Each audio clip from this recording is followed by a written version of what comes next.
പ്രിയപ്പെട്ട സുഹൃത്തുക്കളെ, ഏപ്രിൽ 26-ാം തീയതി നടന്ന ലോക്സഭാ തെരഞ്ഞെടുപ്പിൽ CPM-ഉം BJP-യുമായി കേരളത്തിൽ ഒരു സീറ്റിന് വേണ്ടി അന്തർധാര നടന്നോ ഇല്ലയോ എന്നുള്ള ചർച്ച വളരെ സജീവമായി ഇപ്പോഴും നടന്നുകൊണ്ടിരിക്കുകയാണ്.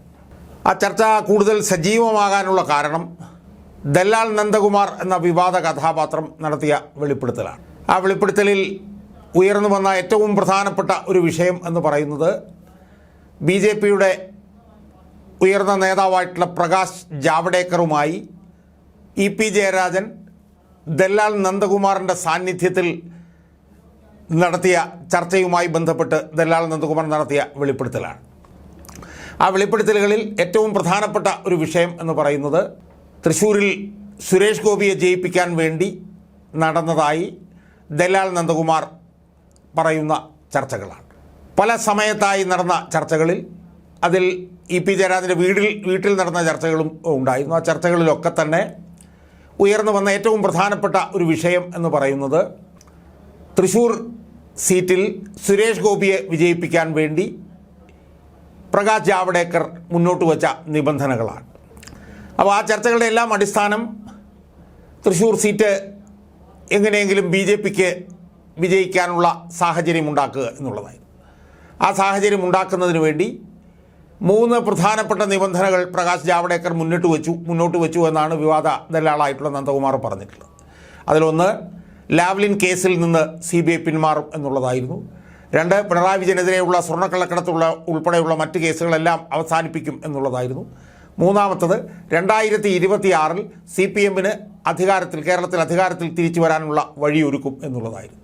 ഈ 3 നിബന്ധനകൾ പ്രകാശ് ജാവ്ഡേക്കർ ജയരാജനുമായി നടന്ന ചർച്ചയിൽ മുന്നോട്ട് വച്ചു എന്ന് നന്ദകുമാർ വെളിപ്പെടുത്തിയത് തൃശ്ശൂർ പാർലമെൻറ്റ് മണ്ഡലത്തിൽ സുരേഷ് ഗോപിയെ എങ്ങനെയെങ്കിലും ജയിപ്പിച്ചെടുക്കുക എന്ന ഒരു നടപടിയുടെ പശ്ചാത്തലത്തിലായിരുന്നു. സുഹൃത്തുക്കളെ, എനിക്ക് സൂചിപ്പിക്കാനുള്ള പ്രധാനപ്പെട്ട കാര്യം, ഈ കഴിഞ്ഞ 26-ാം തീയതി നടന്ന ലോക്സഭാ തെരഞ്ഞെടുപ്പിൽ തൃശ്ശൂർ ലോക്സഭാ മണ്ഡലത്തിൽ സുരേഷ് ഗോപിയെ വിജയിപ്പിക്കാൻ വേണ്ടി കുറേ ഇടങ്ങളിലെങ്കിലും CPM BJP-ക്ക് വോട്ട് മറിച്ചു എന്നുള്ളതാണ്.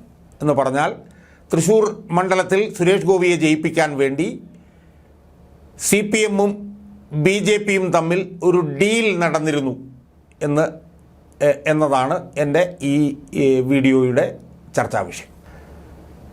ഞാൻ ഈ വീഡിയോയിൽ പറയാൻ ഉദ്ദേശിക്കുന്ന പ്രധാനപ്പെട്ട കാര്യം, അങ്ങനെ ഒരു സംഭവം അവിടെ നടന്നിട്ടുണ്ട് എന്നുള്ളതാണ്.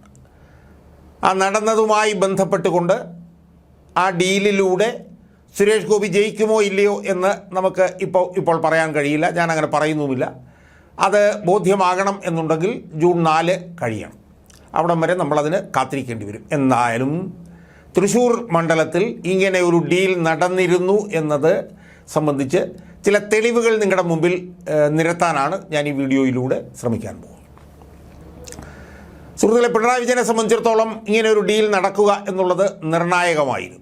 കാരണം അങ്ങനെ ഒരു ഡീൽ നടക്കുകയും അവിടെ സുരേഷ് ഗോപി വിജയിക്കുകയും ചെയ്തില്ല എന്നുണ്ടെങ്കിൽ പിന്നീട് പിണറായി വിജയൻ്റെ സ്ഥിതി വഷളാവാനുള്ള സാധ്യതയുണ്ട് എന്നുള്ള ബോധ്യം പിണറായി വിജയനുണ്ടായിരുന്നു. എന്തായാലും അടുത്ത തവണ മോദിയുടെ നേതൃത്വത്തിൽ ഗവൺമെൻറ് വരുമോ ഇല്ലയോ എന്നൊന്നും ഇപ്പോൾ ഉറപ്പായിട്ടില്ല. പക്ഷേ പിണറായി വിജയനെ ഇതുമായി ബന്ധപ്പെട്ടുകൊണ്ട് BJP ബ്ലാക്ക്മെയിൽ ചെയ്തു എന്നുള്ളത് സംബന്ധിച്ച് ഒട്ടേറെ തെളിവുകൾ ഇതിനകം പുറത്തു വന്നിട്ടുണ്ട്. അതിലൊന്നാണ് ഞാൻ നേരത്തെ സൂചിപ്പിച്ചതുപോലെ ദല്ലാൽ നന്ദകുമാറുമായി ബന്ധപ്പെട്ടുകൊണ്ട് EP ജയരാജൻ്റെ കൂടി സാന്നിധ്യത്തിൽ പ്രകാശ് ജാവ്ഡേക്കറിൻ്റെ കൂടി ഇടപെടലോടുകൂടി നടന്ന ചർച്ചകൾ. നമുക്കറിയാം, പിണറായി വിജയനുമായി ബന്ധപ്പെട്ട ഒട്ടനവധി കേസുകൾ നിലവിലുണ്ടായിരുന്നു. പിണറായി വിജയൻ്റെ മകളുമായി ബന്ധപ്പെട്ട മാസപ്പടി കേസ്, പിണറായി വിജയനുമായി ബന്ധപ്പെട്ട കേസുകൾ, അങ്ങനെ ഒട്ടനവധി കേസുകളുണ്ട്. അപ്പോൾ ആ കേസുകൾ വെച്ചുകൊണ്ട് പിണറായി വിജയനെ ബ്ലാക്ക്മെയിൽ ചെയ്തിരുന്നു BJP എന്നുള്ളത് വ്യക്തം. അതിലേറ്റവും പ്രധാനപ്പെട്ട 2 തെളിവുകളാണ് എനിക്കിന്ന് എൻ്റെ പ്രേക്ഷകരുമായി പങ്കുവെക്കാനുള്ളത്. അതിൽ ഏറ്റവും പ്രധാനമായി എനിക്ക് ഉന്നയിക്കാനുള്ള ഒരു പ്രധാനപ്പെട്ട വിഷയം എന്ന് പറയുന്നത് കരുവന്നൂർ ബാങ്ക് തട്ടിപ്പുമായി ബന്ധപ്പെട്ടിട്ടുള്ള നടപടികളാണ്. നമുക്കറിയാം, ആ കരുവന്നൂർ ബാങ്ക് തട്ടിപ്പുമായി ബന്ധപ്പെട്ടുകൊണ്ട് എൻഫോഴ്സ്മെൻറ്റ് ഡയറക്ടറേറ്റ് വളരെ ചടുലമായിട്ടുള്ള അന്വേഷണങ്ങളുമായി മുന്നോട്ട് പോയിരുന്നു. പക്ഷേ ആ അന്വേഷണം ലോക്സഭാ തെരഞ്ഞെടുപ്പ് അടുത്തപ്പോൾ മന്ദീഭവിച്ചു എന്നുള്ളത് നമ്മൾ കണ്ടു. ആ വിഷയത്തിൽ കൃത്യമായിട്ടുള്ള ഒരു ഡീൽ നടന്നു എന്നതിൻ്റെ തെളിവാണ് എനിക്ക് എൻ്റെ പ്രേക്ഷകരുമായി ചർച്ച ചെയ്യാനുള്ളത്. സുഹൃത്തുക്കളെ, നമുക്കറിയാം 2023 ഓഗസ്റ്റ് 22 എന്നാണ് എൻ്റെ ഓർമ്മ. CPM-ൻ്റെ തൃശ്ശൂർ ജില്ലയിലെ ഏറ്റവും പ്രധാനപ്പെട്ട നേതാവും അവിടുത്തെ CPM-ൻ്റെ മുൻ ജില്ലാ സെക്രട്ടറിയും ഒന്നാം പിണറായി സർക്കാരിൽ മന്ത്രിയും ഇപ്പോൾ സംസ്ഥാന കമ്മിറ്റി അംഗവുമായിട്ടുള്ള AC മൊയ്തീൻ്റെ വീട്ടിൽ നിന്ന് 2023 ഓഗസ്റ്റ് 22 ഏതാണ്ട് 40 ലക്ഷം രൂപ അന്ന് കണ്ടെടുക്കുകയുണ്ടായി. ആ കണ്ടെടുത്ത പണം കണ്ടുകെട്ടാൻ വേണ്ടി എറണാകുളത്തെ എൻഫോഴ്സ്മെൻറ്റ് ഡയറക്ടറേറ്റിൻ്റെ ഒരു ഏജൻസി അത് തീരുമാനിക്കുകയും ആ തീരുമാനിച്ചതിനെ തുടർന്ന് 2024 ഫെബ്രുവരി 5 ഡൽഹിയിലെ ഒരു അഡ്ജുഡിക്കേറ്റിംഗ് ഏജൻസി ഈ കണ്ടുകെട്ടാൻ തീരുമാനിച്ചത് ശരിവെക്കുകയും ചെയ്തിരുന്നു. ആ ഡൽഹിയിലെ അഡ്ജുഡിക്കേറ്റിംഗ് ഏജൻസിക്ക് മുമ്പാകെ ഇത് കണ്ടുകെട്ടരുത് എന്ന് പറഞ്ഞുകൊണ്ട് AC മൊയ്തീൻ പോയതായും പോയെങ്കിലും അതിനെ മറികടന്നുകൊണ്ട് ഇത് കണ്ടുകെട്ടാവുന്നതാണ് എന്ന് ഡൽഹിയിലെ അഡ്ജുഡിക്കേറ്റിംഗ് ഏജൻസി 2024 ഫെബ്രുവരി 5 തീരുമാനിക്കുകയും ചെയ്തു. എന്നാൽ അങ്ങനെ യഥാർത്ഥത്തിൽ അങ്ങനെ തീരുമാനിച്ചു എന്ന് പറയുന്നത് വളരെ നിർണായകമാണ്. കാരണം അങ്ങനെ തീരുമാനിക്കുമ്പോൾ സ്വാഭാവികമായും ഇത് PMLA ഇത് കള്ളപ്പണത്തിൻ്റെ പരിധിയിൽ വരും എന്നും അഡ്ജുഡിക്കേറ്റിംഗ് ഏജൻസി കണ്ടുപിടിച്ചിരുന്നു. അവർ അങ്ങനൊരു വിധിയിൽ അവരെത്തുകയുണ്ടായി. അങ്ങനെ ഒരു വിധിയിലെത്തുകയും ഈ അഡ്ജുഡിക്കേറ്റിംഗ് ഏജൻസി ഇത് കള്ളപ്പണത്തിൻ്റെ പരിധിയിലാണെന്ന് കണ്ടുപിടിക്കുകയും AC മൊയ്തീനുമായി ബന്ധപ്പെട്ടുകൊണ്ട് 40 ലക്ഷം രൂപ കണ്ടുകെട്ടിയത് ശരിവെക്കുകയും ചെയ്തു കഴിഞ്ഞാൽ സ്വാഭാവികമായും അത് തൊണ്ടിയായി മാറുകയാണ് ചെയ്യുന്നത്. അങ്ങനെ തൊണ്ടിയായി മാറിക്കഴിഞ്ഞാൽ അത് ഉടനെ ആ കേസിൽ AC മൊയ്തീൻ പ്രതിയാവേണ്ടതാണ്. ഇതുപോലെ തന്നെയാണ് കരുവന്നൂർ ഈ തട്ടിപ്പ് കേസിൽ സതീഷ് കുമാർ എന്ന് പറഞ്ഞ മറ്റൊരു പ്രതിയുടെ ഇതുപോലുള്ള ലക്ഷക്കണക്കിന് രൂപയുടെ പണം കണ്ടുകെട്ടി അത് തൊണ്ടിയായി കണ്ടു. ആ തൊണ്ടിയായി കണ്ടതിനെ തുടർന്ന് സതീഷ് കുമാർ ഈ കേസിൽ പ്രതിയായി.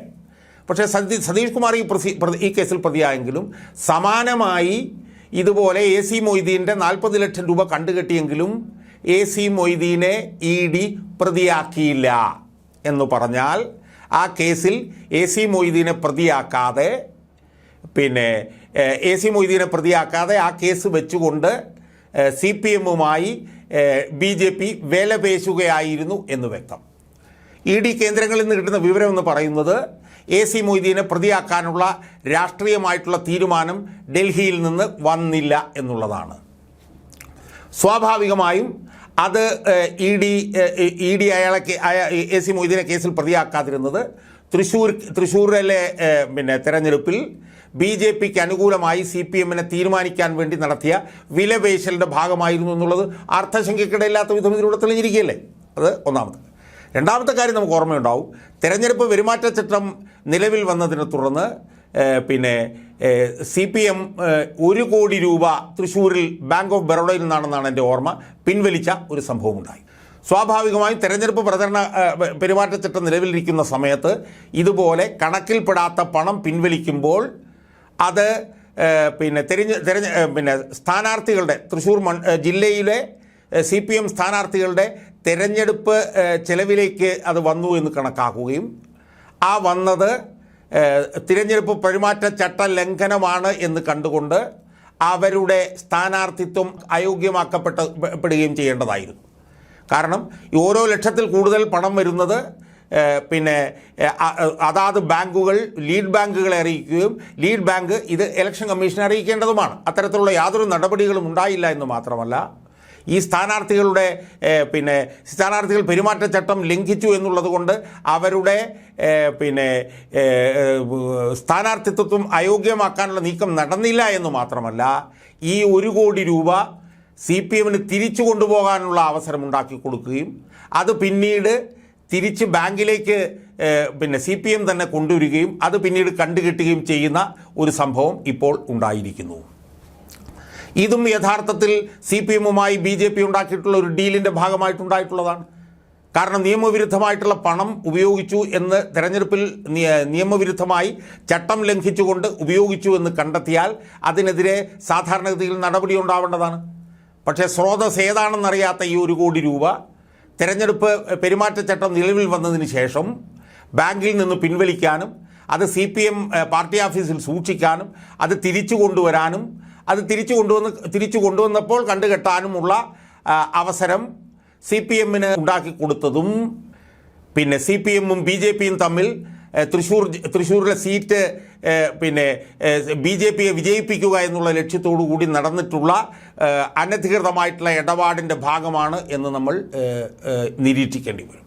സുഹൃത്തുക്കളെ, ഇതിൽ നിന്നൊക്കെ നമുക്ക് വ്യക്തമാകുന്ന ഒരു കാര്യം എന്ന് പറഞ്ഞാൽ നേരത്തെ നടന്ന ചർച്ചകളുടെയൊക്കെ തന്നെ പശ്ചാത്തലത്തിലും ഈ തെളിവുകളുടെയൊക്കെ പശ്ചാത്തലത്തിലും തൃശ്ശൂരിൽ പാർലമെൻറ്റിലെ സീറ്റ് സുരേഷ് ഗോപിയെ വിജയിപ്പിക്കാൻ വേണ്ടിയിട്ടുള്ള സുസംഘടിതമായിട്ടുള്ള ശ്രമങ്ങൾ CPM-ന്റെ ഭാഗത്തു നിന്നുണ്ടായിട്ടുണ്ട് എന്നതിൻ്റെ വ്യക്തമായിട്ടുള്ള തെളിവാണ്. നമുക്ക് കിട്ടുന്ന വിവരമനുസരിച്ച് തൃശ്ശൂർ മണ്ഡലത്തിലെ 1200 ചിലവാനം ബൂത്തുകളിൽ ഓരോ ബ്രാഞ്ചിൽ നിന്നും 15 വോട്ടുകൾ വീതം BJP-ക്ക് മറിക്കാൻ വേണ്ടിയിട്ടുള്ള ഒരു തീരുമാനമുണ്ടായി എന്നുള്ള വിവരമാണ് നമുക്ക് ലഭിക്കുന്നത്. അതുമായി ബന്ധപ്പെട്ട് അത്തരത്തിൽ നടന്നിട്ടുണ്ടോ ഇല്ലയോ എന്ന് കൃത്യമായി എല്ലാ മണ്ഡലങ്ങളിലും നടന്നിട്ടുണ്ടോ ഇല്ലയോ എന്നുള്ളത് സംബന്ധിച്ചിട്ടുള്ള വിവരങ്ങൾ ലഭിച്ചിട്ടില്ലെങ്കിലും പിന്നെ പുതുക്കാട്, നാട്ടിക, ഗുരുവായൂർ എന്നീ മണ്ഡലങ്ങളിൽ വ്യാപകമായി BJP-ക്ക് CPM-ൽ നിന്ന് വോട്ട് മറിഞ്ഞിട്ടുണ്ട് എന്നുള്ള വിവരമാണ് ഇപ്പോൾ പുറത്തു വന്നിട്ടുള്ളത്. എന്തായാലും ഈ പിണറായി വിജയനെ കേസുകളിൽ നിന്ന് രക്ഷിക്കുക എന്ന ലക്ഷ്യത്തോടു കൂടിയും AC മൊയ്തീനെ കേസിൽ പ്രതിയാക്കാതിരുന്നതുമായി ബന്ധപ്പെട്ട വിലപേശലിൻ്റെ പശ്ചാത്തലത്തിലും വ്യാപകമായിട്ടുള്ള പിന്നെ വോട്ടുകൾ BJP-ക്ക് അനുകൂലമായി CPM-ൽ നിന്ന് തൃശ്ശൂർ മണ്ഡലത്തിൽ നിന്ന് പോയിട്ടുണ്ട് എന്നുള്ള കാര്യം വളരെ വ്യക്തമാണ്. ആ നിലയിൽ ഈ മൂന്ന് മണ്ഡലങ്ങളിലെങ്കിലും കാര്യമായിട്ടുള്ള ക്രോസ് വോട്ടിംഗ് നടന്നിട്ടുണ്ട് എന്നുള്ളത് വ്യക്തമാണ്. പക്ഷേ അതിൻ്റെ ഭാഗമായി സുരേഷ് ഗോപി ജയിക്കുമോ അതോ തോൽക്കുമോ എന്നുള്ളത് നമുക്ക് വ്യക്തമാക്കണമെങ്കിൽ ജൂൺ 4 കഴിയണം. ഇത് ഈ ഡീലിൻ്റെ ഭാഗമായി എല്ലാ മണ്ഡലങ്ങളിലും ക്രോസ് വോട്ടിംഗ് നടന്നിട്ടുണ്ടോ എന്നുള്ള കാര്യവും നമുക്കിപ്പോൾ ഉറപ്പാക്കാൻ കഴിയില്ല.